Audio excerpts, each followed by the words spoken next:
Menghafal Al-Quran itu sudah tidak ada gunanya. Itu adalah sebuah pernyataan kontroversial yang mengejutkan dan mengguncang jagat intelektual umat Islam dari seorang Ade Armando, seorang akademisi yang dikenal luas karena keberaniannya mengungkapkan argumentasi kontroversial. Di tengah konflik dan keraguan, seorang Ustadz Felixio pun muncul dengan suara kebenaran, dengan argumen yang logis, berdasarkan Al-Quran, hadits, dan berbagai fakta sejarah.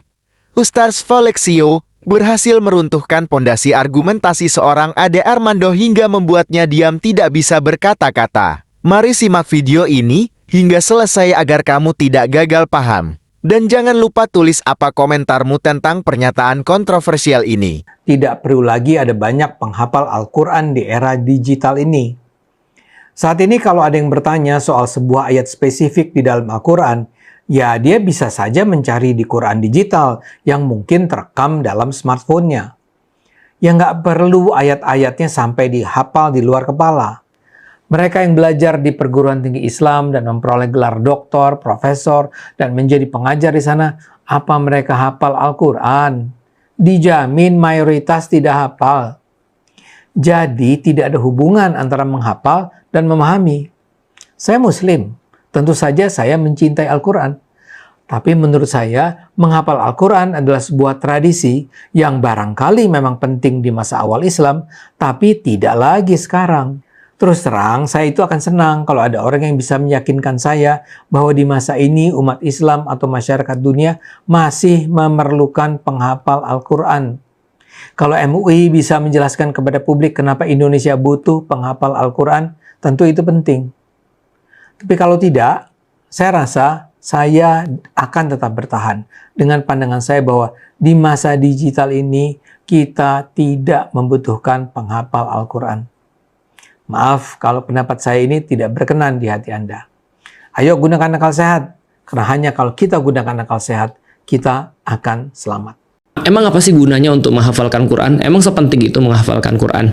Emang nggak wasting kognitif kita ya, kemampuan kognitif kita untuk mempelajari Al-Quran atau menghafalkan Al-Quran? Sekarang sudah ada handphone kok, kita bisa buka aplikasi mana aja, bahkan kita bisa install 5 aplikasi Al-Quran sekaligus, lalu kemudian semuanya bisa benar-benar dibuka dengan apa yang kita perlu. Ini zaman modern, bukan zaman Nabi gitu kan ya. Zaman Nabi itu semuanya mungkin tidak tercatat di apps dengan baik. Mungkin kalau dicatat pun cuma di pelepah kurma ataupun ditulis di kain ataupun apapun. Enggak, ini udah nggak perlu lagi zaman sekarang. Zaman sekarang tuh Al-Quran sudah benar-benar mudah banget diakses. Terus ngapain dihafal? Dan orang-orang yang nggak ngafal juga, orang-orang yang ngafal juga nggak seistimewa itu kok. Nah, kalau ada yang ngomong begini, pertama-tama saya sampein ya boleh-boleh aja, nggak ada masalah. Kenapa? Karena sekali lagi Islam itu bukan agama yang reaktif, bukan agama yang kayak kayak semua harus dipermasalahin. Ya boleh-boleh aja dia bertanya seperti itu, atau siapapun bertanya seperti itu. Boleh-boleh aja orang nggak mau ngafalin Quran, boleh-boleh aja orang meyakini bahwa hafalan Quran nggak ada gunanya, boleh aja orang-orang kemudian menyampaikan pertanyaannya itu nggak ada masalah, karena setiap apa yang menjadi wacana itu pasti nanti dikasih tahu kenapa saya berpendapat seperti ini. Nah, karena dengan dasar yang sama, boleh juga kita juga mengatakan sebenarnya perlu banget untuk menghafalkan Al-Quran dan berharga banget, worth it banget untuk bisa menghafalkan Al-Quran, dan itu yang coba untuk disampaikan oleh para ulama-ulama di zaman dulu, termasuk orang-orang di zaman sekarang. Setidaknya saya coba untuk membahas dulu ya dengan beberapa teori. Yang pertama, taksonomi Bloom. Ini ada satu teori yang ditemukan sekitar tahun 50-an, kalau nggak salah dipublis itu 1956 oleh orang yang namanya Bloom. Nah, dia punya satu teori namanya teori taksonomi yang ditemukan oleh dia, sehingga bukan ditemukan ya, dia tulis, sehingga itu dikenal dengan nama taksonomi Bloom atau Bloom's taxonomy. Nah, dia membagi semacam kayak level berpikir ketika seseorang tuh belajar. Jadi level berpikir atau level belajar kalau lebih mudahnya. Bagaimana kemudian teori dia saya pikir cukup sederhana ya, bahwasanya belajar itu, tahapan belajar itu atau tahapan berpikir dalam belajar itu, sikap mental kita dalam belajar itu dibagi menjadi 6. Yang paling pertama adalah memorization atau remembrance atau mengingat sesuatu. Yang kedua adalah namanya understanding ya, memahami sesuatu. Yang ketiga itu applying, atau kita itu applying itu ya. Jadi apply itu apa ya? Mengapply. Bahasa Indonesia mengapply itu menerapkan itu dalam praktek yang nyata untuk bisa menyelesaikan satu permasalahan nyata di dalam kehidupan kita. Nah, lalu kemudian yang mulai dari keempat ini sesuatu yang agak berbeda nih. Menurut Blooms itu adalah yang keempat itu mulai masuk kepada analisis. Nah, ini analyze ini adalah sesuatu yang lebih kompleks, sesuatu yang memakan lebih banyak sikap mental dan lebih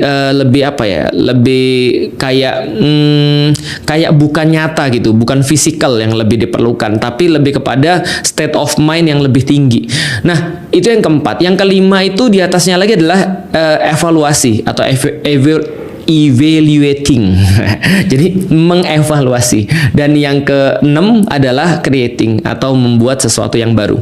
Jadi kita coba bahas dulu ya teman-teman sekalian. Yang pertama ini adalah memorization atau mengingat sesuatu. Kita bisa untuk mengetahui, kita bisa untuk tahu, kita bisa untuk recall, kita bisa untuk membangkitkan kembali atau mengambil kembali memori yang ada di dalam kepala kita dengan cepat. Ini penting banget di dalam belajar. Nah, inilah namanya hafalan. Jadi, teman-teman sekalian, kalau kita bicara tentang hafalan itu benar adalah level paling rendah di dalam belajar. Artinya, logikanya adalah kalau level yang paling rendah aja kita sulit, maka level yang lebih tinggi itu kayaknya mustahil. Jadi kalau ngafal aja kita itu agak males gitu kan ya, kayak saya gitu ya. Itu agaknya kalau memahami setengah-setengah tuh. Nah, itu kayak saya juga tentunya.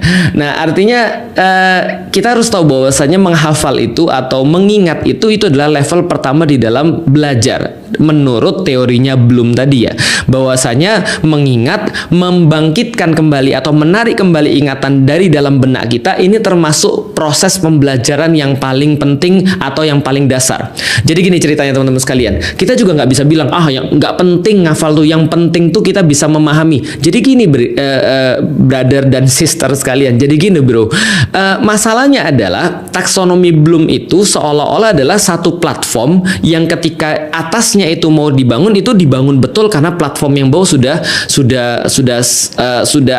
kokoh, sudah stabil gitu maksudnya. Sehingga ketika kita membangun yang kedua itu, kalau yang di bawah nggak stabil, itu berarti ada problematik nanti ke depannya. Nanti ke depannya bisa jadi mungkin dia kemudian cuma malas lalu nggak mau belajar, cuma dia bilang saya nggak mau ngafal karena saya cukup memahami aja. Padahal sebenarnya nggak ada yang dipahami kalau seseorang tuh nggak pernah untuk bisa mengingat atau bisa untuk memorization tadi, untuk bisa remember, recall dan segala macam. Contohnya kayak gini, ingat gak dulu ada orang mengelompokkan kerja itu jadi 3, kerja keras, kerja cerdas, dan kerja ikhlas. Ketika kemudian suatu waktu ada semacam kayak training motivasi gitu, trainernya biasa menyampaikan kita tuh tidak harus hanya kerja keras, tapi harus kerja cerdas. Nah, kalau di atas kerja cerdas adalah kerja ikhlas. Problematikanya teman-teman sekalian, seseorang itu nggak akan bisa kerja cerdas kalau dia belum kerja keras. Kenapa? Karena kerja keras ini kayak menjadi requirement bagi orang untuk bisa masuk kepada kerja cerdas. Dia bisa melakukan itu dulu dengan fisiknya dia, sampai pada satu titik dia berpikir bahwasanya aku bisa melakukan lebih baik. Tapi bukannya dia nggak menguasai kerja keras gitu maksudnya. Kerja keras ini adalah kayak prerequisite ya, requirements untuk bisa orang tuh mengakses sebuah kerja cerdas. Dan kalau orang sudah bisa kerja cerdas, baru dia bisa menjadi kerja ikhlas. Dia jadi kayak wadah gitu maksudnya. Nah, maka sama remember ini atau mengingat ini atau menghafal ini adalah sebuah dasar untuk bisa ditegakkan sebuah proses pembelajaran. Dan menurut kemudian Bloom juga bahwasanya ini adalah proses yang memang paling membosankan. Membaca, rereading lagi, rereading lagi, belajar lagi, membaca lagi, mengingat lagi, bahkan sebelum kita ngerti ini apa sih maksudnya. Ingat gak dulu pas kita belajar matematik, kita belajar sin, cos, tan, kita kita cuma ngafal gitu kan ya. Lalu kemudian kita belajar tentang masalah algoritma, kita belajar tentang trigonometri, kita belajar tentang limit dan segala macam. Berapa banyak semua kayak formula, rumus yang kita hafal, yang kita nggak ngerti ini sebenarnya apa. Tapi hafalan ini menjadi sebuah dasar, karena di dalam hafalan itu terdapat sesuatu yang bersifat rigid, sesuatu yang bersifat kayak terus-menerus kita lakukan. Nah, ini pelatihannya susah. Ini adalah termasuk memerlukan apa? Disiplin, memerlukan kemudian sikap mental yang juga kuat untuk mengulang-ulangi terus, mampu mengalahkan rasa bosan untuk bagaimana caranya memasukkan sesuatu ke dalam kepala kita, dan kemudian kita bisa untuk membangkitkan kembali apa yang ada di dalam kepala kita itu bahkan sebelum kita masuk ke dalam bahkan sebelum kita masuk dalam tahapan berikutnya. Ini adalah remembrance. Ini memerlukan sebuah disiplin, memerlukan sebuah effort yang nggak mudah. Oke, kalau gitu kita lihat baca Quran. Menghafal Quran. Saya selalu punya sebuah respect terhadap orang-orang yang menghafal Quran, respect pokoknya. Termasuk kepada siapapun yang menghafal Quran, meskipun apapun yang mereka lakukan. Apakah mereka kemudian gak kerudungan? Apakah kemudian mereka itu tidak Islam bahkan?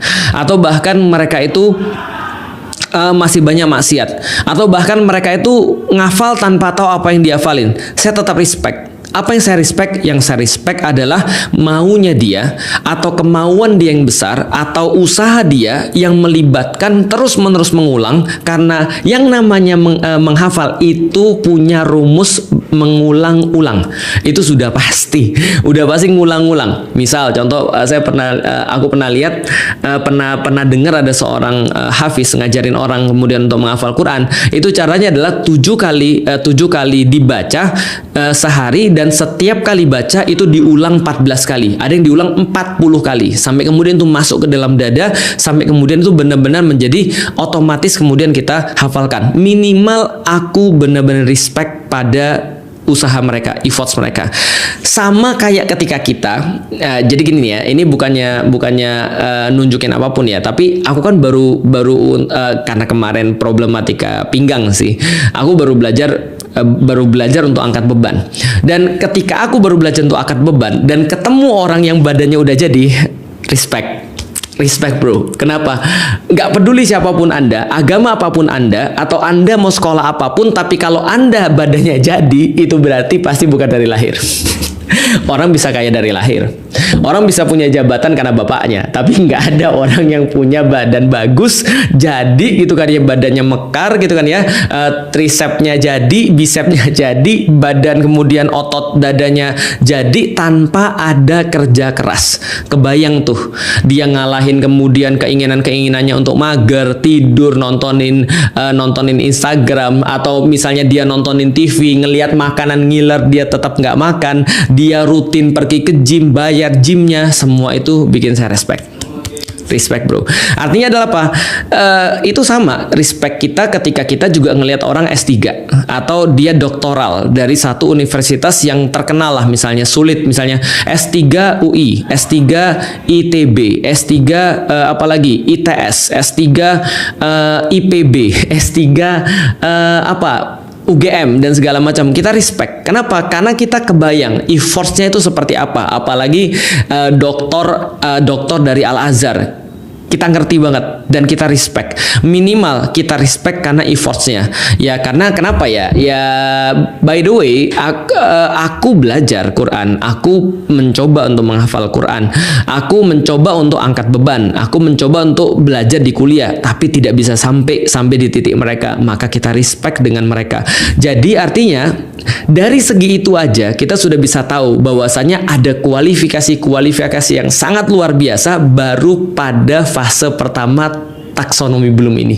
Jadi untuk mengingat aja, menghafal aja itu luar biasa. Itu yang pertama. Yang tahapan kedua, understanding. Understanding ini adalah memahami sesuatu. Jadi gini teman-teman sekalian, yang saya pahami, kita itu punya tempat storage, tempat penyimpanan, dan teman-teman tahu bahwasanya kalau komputer aja itu beda hard disk biasa sama apa ya namanya, HDD ya kalau nggak salah, HDD sama SATA itu beda. Katanya ada lagi yang lebih cepat daripada SATA, nggak tahu deh. Pokoknya aku cuma ngerti konsepnya aja. Hard disk itu berbeda-beda. Yang jelas lebih cepat dia untuk narik data dari hard disknya itu, lebih cepat dia untuk narik data dari storage-nya itu, mohon maaf, maka semakin mahal dia. Maka kalau seandainya ada yang kemudian read sama write-nya itu lebih tinggi, maka harganya pasti jauh lebih mahal. Untuk satu penyimpanan yang sama itu bisa 2-3 kali lipat. Untuk kecepatan penarikan, otak manusia itu bekerja kira-kira sama.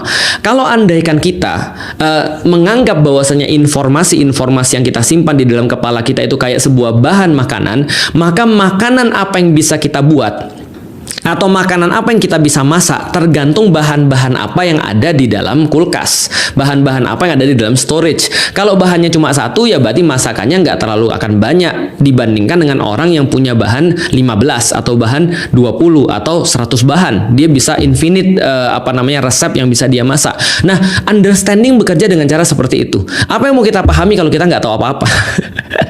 Apa yang mau kita pahami kalau kita tuh nggak pernah nginget apa-apa gitu loh maksudnya. Nah, itulah kenapa orang-orang itu kalau sebelum melakukan segala sesuatu, ya dia better untuk banyak baca, dia better untuk banyak tahu, dia better untuk banyak mengumpulkan informasi, karena ketepatan daripada proses-proses selanjutnya sangat bergantung pada informasi yang dia tahu. Quran juga sama. Artinya adalah kalau ada orang yang nggak pernah tahu seperti apa ayat Quran, ingatnya mungkin setengah-setengah, kalau nggak salah ya, lalu terus mau apa yang dipahami gitu maksudnya. Artinya yang dipahami itu ya berdasarkan apa yang diingat. Makanya taksonomi Bloom itu ngasih tahu bahwasanya memorization atau mengingat itu adalah tahapan pertama. Tahapan keduanya adalah setelah kita ingat kita bisa ngerti. Nah, ciri kita ngerti kalau kita bisa membahasakan ulang, explaining. Kita bisa ngasih tahu orang. Kalau gampangnya gini ya, kita nggak akan ngerti satu ayat sebelum kita bisa jelasin ayat itu sampai orang ngerti kepada anak kecil, kalau nggak orang tua sekalian. Jadi kita bisa tes ya. Misal contoh, kita sudah mengingat misalnya innallaha ma'as sabirin. Sesungguhnya Allah itu misalnya adalah sangat menyukai atau bersama dengan orang-orang yang sabar. Maka kita jelasin tuh arti kata sabar kepada nenek-nenek 80 tahun. Kalau dia udah ngerti, berarti Anda sudah understand. Kalau seandainya Anda mencoba untuk jelasin pada anak-anak 5 tahun tentang sabar itu apa, dia ngerti, berarti Anda sudah sampai level understand. Anda bisa explaining, Anda bisa membahasakan dengan cara Anda sendiri. Nah, ini adalah explaining, dan sekali lagi itu bergantung pada apa yang kita ingat atau apa yang ada di dalam kepala kita. Artinya siapapun yang excel dalam memorization, siapapun yang keren di dalam menghafal, most likely dia termasuk orang yang paling mengerti tentang satu hal. Most likely, walaupun nggak selalu, tapi most likely dia lebih mengerti. Tapi kalau ada orang yang tidak mengingat apapun, maka kita tidak bisa mengharapkan pemahaman apapun yang keluar daripada dia, karena pemahaman selalu akan lebih bagus dengan informasi yang lebih banyak. Ini adalah yang harus kita fahami tentang teori taksonomi Bloom itu. Dan yang ketiga, teman-teman sekalian, itu adalah masuk kepada apply. Kita menerapkan pada sesuatu. Nah, ini berarti problem solving. Kita tahu ketika kita sudah belajar tentang sabar, kita ngerti ayatnya, kita hafal ayatnya, kita udah memahami, bisa menjelaskan pada orang lain, dan ketika datang ke kita bisa tahu, oh ini maksudnya sabar. Oh ini maksudnya ketika kita dapat musibah, kita harus mengingat Allah, innalillahi wa inna ilaihi roji'un. Ini adalah kalimat sabar, istirja, mengembalikan semuanya kepada Allah. Oh ini maksudnya. Kita bisa apply di dalam kehidupan kita. Kalau lagi kayak gini, itu sabar. Nah, level selanjutnya adalah, ya agak berat memang, analisis. Kita mencah-mencah lagi. Sabar tuh ada apa aja sih di dalamnya? Oh, ternyata sabar itu harus ada keimanan di dalamnya. Kalau nggak ada keimanan, nggak mungkin ada kesabaran. Harus ada keimanan, karena keimanan itu akan memunculkan qanaah, rasa puas. Kalau Allah yang memberikan kepada kita, maka disitulah muncul rasa sabar. Apalagi ada perasaan bahwasanya kita pasti akan kembali kepada Allah. Makanya innalillahi wa inna ilaihi roji'un. Ini adalah ciri orang sabar, karena dia yakin akan kembali pada Allah. Dia analisis tuh, dia pecahin satu persatu. Oh ini kemudian menjadi requirement-nya, ini kemudian tipe tipe-tipe sabar, sabar dalam menjalankan perintah Allah, sabar kemudian menghadapi musibah, sabar tidak bermaksiat dan segala macam. Oh kayak begini kemudian penerapannya, dianalisis satu persatu. Naik kemudian ke atas lagi dia mulai evaluasi. Sebenarnya prioritas sabar ini apa sih sebenarnya? Dia mulai evaluasi, dia bisa mempertahankan argumennya dia. Bahkan dia bisa mengkritisi. Kayaknya di zaman sekarang nggak bisa sabar kalau cuma untuk kayak gini-gini deh. Sabar itu konsepnya betul kalau untuk sesuatu musibah. Tapi kalau ada orang bilang, saya sabar ketika istri saya maksiat, saya sabar ketika suami saya selingkuh, nggak bisa. Nah ini dia sudah masuk dalam evaluasi. Dia sudah bisa judging. Dia sudah bisa untuk mengetahui ini prioritasnya apa sih. Dia sudah bisa kritis terhadap apa yang dia pahami. Nah yang terakhir creating. Creating ini lebih kepada mungkin dia punya satu shortcut ya. Ketika memahami sesuatu tuh akhirnya sabar tuh bukan hanya sekadar teori, tapi sudah mewujud di dalam diri dia. Dan ya semuanya berasal dari mana? Berawal dari mana? Dari nginget.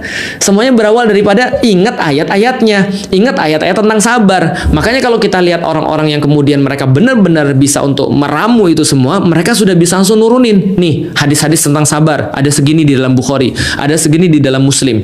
Ayat-ayat tentang sabar, ada segini di dalam Al-Quran. Ini kemudian cerita-cerita tentang sabar dikualifikasi. Itu semua masuk di dalam kepala. Lah kalau nggak ada di dalam kepala, terus bagaimana bisa understanding? Bagaimana bisa applying? Bagaimana bisa untuk analyze? Bagaimana bisa untuk evaluating? Bagaimana bisa untuk creating? Itu hampir nearly impossible. Itu hampir nggak mungkin. Jadi maksudku tuh gini.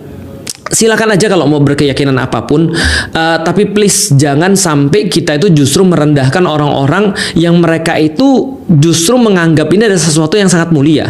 Kita udah bahas dari segi teori. Nah sekarang kita bahas dari segi teori agama. Masya Allah, banyak sekali. Siapa bilang nggak ada perintah untuk menghafalkan Quran?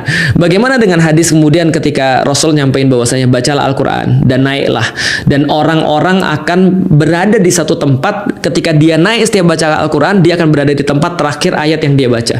Akhirnya seolah-olah kayak gini. Nanti ketika kita sudah wafat, salah satu bekal yang kita bawa itu adalah Al-Quran. Maka Al-Quran berapa banyak yang ada di dalam dada kita, itulah yang disuruh kita baca, gitu kan ya.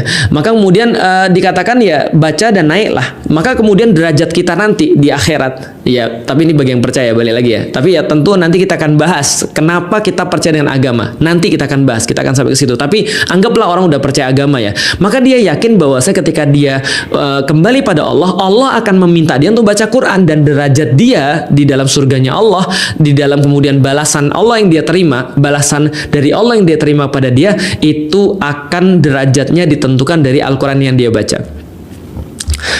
Somehow di titik itu aku merasa iri dengan orang-orang yang hafalin Quran. Meskipun mungkin mereka nggak paham dengan apa yang mereka baca, meskipun mungkin mereka belum apply dengan apa yang mereka baca, tapi di dalam hadis ini cuma menunjukkan dengan baca yang kita hafal. Maka kemudian ketika dia hafal 30 juz, dia sudah paling tinggi nih. Felix Xiao baca, ya baca, bacaannya cuma cool. Sampai di situ doang. Itu aja. Iya ya Allah. Ya udah, kamu sampai di situ. Nah, artinya ya kalau kita bicara tentang interaksi dengan Al-Quran, memang betul bahwasanya interaksi Al-Quran tidak hanya menghafal, bahkan membaca dan menghafal termasuk interaksi Quran yang paling standar. Interaksi Quran yang paling apa ya? Yang paling kayak default bro. Gitu kan ya. Membaca, menghafal itu seharusnya menjadi sesuatu yang kita nggak banggain memang. Karena kamu Muslim, you should do that. Kalau kita Muslim, ya itu sudah kewajiban kita. Ibaratnya kayak gini lah, kalau kita katakan bahwasanya kita itu adalah seorang pelajar, ya membaca buku itu adalah sesuatu yang kayak nggak perlu dibanggakan. Memang betul. Tapi sebagai orang yang kemudian kita ngelihat ada orang effort sampai bisa ngafal, tentu saja kita respect. Seperti yang sudah kita bilang tadi, karena effortnya luar biasa. Walaupun tadi ya, membaca dan menghafal harusnya menjadi nature bagi orang-orang Muslim. Nah, tapi teman-teman sekalian, kadang-kadang balik lagi ya, ini salah satu kritik lagi, mbok yao gitu kan ya, mbok yao, ngerti tahu diri. Maksudnya seperti apa? Kadang-kadang sesuatu menjadi salah kalau orang yang ngomong itu salah, atau orangnya nggak tepat yang ngomong. Contoh kayak gini ya, kalau andaikan ya Adi Hidayat Lalu dia ngomong begini, hafal Quran itu belum tentu masuk surga. Hafal Quran itu adalah sesuatu yang nature, yang harusnya ada pada orang-orang muslim. Hafal Quran itu jangan bangga kalau cuma hafal Quran, karena itu baru level yang sangat default bagi Islam. Ya orang semua nggak ada yang protes sih. Tapi coba kalau yang ngomong Felix Yao tuh misalnya, hafal Quran tuh belum tentu masuk surga. Jangan bangga lo kalau lu menghafal Quran. Ya semua orang bilang lu aja kali males. Ya udahlah kali. Kalau memang lu nggak mau ngafal, kalau lu nggak bisa ya udahlah. Tapi kan ada orang-orang yang mau meyakini itu menjadi bagian sesuatu yang baik, menjadi sesuatu bagian yang istimewa. Dan ya aku pikir kenapa harus dikritik gitu maksudnya? Kenapa harus seolah-olah kita kayak merendahkan atau mengecilkan perkara-perkara itu sampai kemudian kayak meninggikan diri kita sendiri seolah-olah kita paling paham. Nggak perlu kemudian ngafal Quran kalau kita sudah understand. Nggak perlu kita kemudian ngafal Quran kalau sekarang sudah ada aplikasi. Lah kalau aplikasinya hilang, nggak perlu kita ngafalin Quran karena sekarang zamannya sudah berbeda. Ya udah sih, kalau memang kamu berkeyakinan seperti itu, kenapa kamu harus ngerendahin orang lain? Atau setidaknya membuat orang lain merasa bahwa apa yang dia lakukan itu kayak kecil. Ingat gak sih kayak dulu orang ngomong child free gitu kan ya? Ya kalau kamu nggak mau punya anak ya udah, tapi jangan bilang kemudian orang-orang yang punya anak itu adalah orang-orang yang otaknya stunting. Kalau orang mau punya anak itu dia masih terpenjara dengan pemikiran-pemikiran patriarki. Kalau orang punya anak itu sebenarnya dia sedang diperbudak oleh pernikahan, diperbudak secara formal di dalam pernikahan. Nggak gitu juga. Kesian ada orang-orang benar-benar pengen berdedikasi pada anaknya, yang benar-benar sayang anaknya, yang benar-benar pengen memberikan segala sesuatu buat anaknya, dan mereka juga nggak nganggap kamu kecil juga. Kan udah aku bilang, aku respect pada semua orang. Aku respect pada semua orang yang dia mau ngafal Quran, dia mau nggak ngafal Quran, dan dia mau ngeritik Islam. Aku respect pada mereka. Terserah, nggak ada masalah. Tapi mbok ya jangan mengecilkan orang yang lain. Artinya adalah mungkin itu juga menjadi problemku, tapi aku berusaha untuk tidak melakukan seperti itu. Baik teman-teman sekalian, setidaknya itu yang perlu kita bahas semua sekalian. Yang terakhir adalah ya memang ya, Quran itu rezeki. Dalam pandanganku ya, Quran itu rezeki. Bisa untuk mengangkat Quran, baca Quran, itu rezeki. Bisa untuk menghafalkan Quran, itu rezeki. Mendapatkan hafalan Quran, itu rezeki. Lalu kemudian naik lagi interaksinya, bisa untuk memahami Al-Quran, itu rezeki. Bisa untuk mentadaburi Al-Quran, itu rezeki. Bisa untuk menerapkan Al-Quran, itu rezeki. Bisa untuk mengajarkan Al-Quran, itu rezeki. Dan Allah kadang-kadang ngasih rezeki kita beda-beda. Tapi tentunya setelah kita berusaha yang terbaik dulu dong. Berusaha yang terbaik untuk membaca Al-Quran, membenahi kemudian bacaan-bacaan kita. However, bagaimanapun juga, jangankan, jadi gini deh, coba kita berpikir gini ya. Aku tuh senang banget ketika ada orang bilang gini, ini quotes dari Felix Yao. Aku ingat banget nih, Felix Yao pernah ngomong begini. Aku senang banget. Coba bayangin, itu baru Felix Yao loh. Felix Yao itu siapa? Bukan siapa-siapa. Ngajar juga belum tentu benar kan? Ngomong juga belum tentu akan kepake sepanjang zaman kan? Tapi Allah beda. Allah ketika ngasih tahu kepada kita itu pasti bermanfaat. Tentu bagi orang-orang yang beriman ya. Dan apa yang Allah sampaikan, ketika kita benar-benar mencintai Allah, maka sudah menjadi sebuah kewajaran bahwa kita ingat-ingat banget kita ingat-ingat banget apa yang disampaikan oleh Allah kepada kita, karena kita tahu itu pasti berguna bagi diri kita. Meskipun kita belum tahu pemahamannya atau bahkan belum bisa mengaplikasikan di dalam kehidupan kita, tapi pasti kita pengen banget untuk bisa mengingat apa yang Allah sampaikan pada kita karena kita mencintai Allah. Temenku ada tuh yang hobi banget sama Steve Jobs, hafal tuh semua quotes-nya gitu kan ya. Ini bayangkan coba Nabi Muhammad, bayangkan mana Allah, ya kenapa harus direndahkan? Ya namanya orang mencintai, ya wajarlah kalau dia ingat semua kata-katanya. Ya itu semua adalah rezeki, dan kita berharap mudah-mudahan kita dikasih rezeki sama Allah. Kalau rezeki artinya adalah kita berusaha minta rezeki itu sebanyak-banyaknya sama Allah dengan interaksi kita terhadap Al-Quran. Di sisi yang lain, ketika ada orang nggak hafal Quran atau ada orang hafal Quran tapi mungkin masih tidak seperti harapan kita, ya udahlah, kita tahu Quran itu memang rezeki. Ada orang yang cuma dibagi ngafal doang tapi dia nggak ngerti isinya. Ada orang yang kemudian diberikan sedikit hafalan dan juga kemudian pemahaman berdasarkan apa yang sedikit itu dan bermanfaat bagi orang lain. Quran adalah rezeki. Berharaplah mudah-mudahan Allah terus ngasih rezeki buat kita.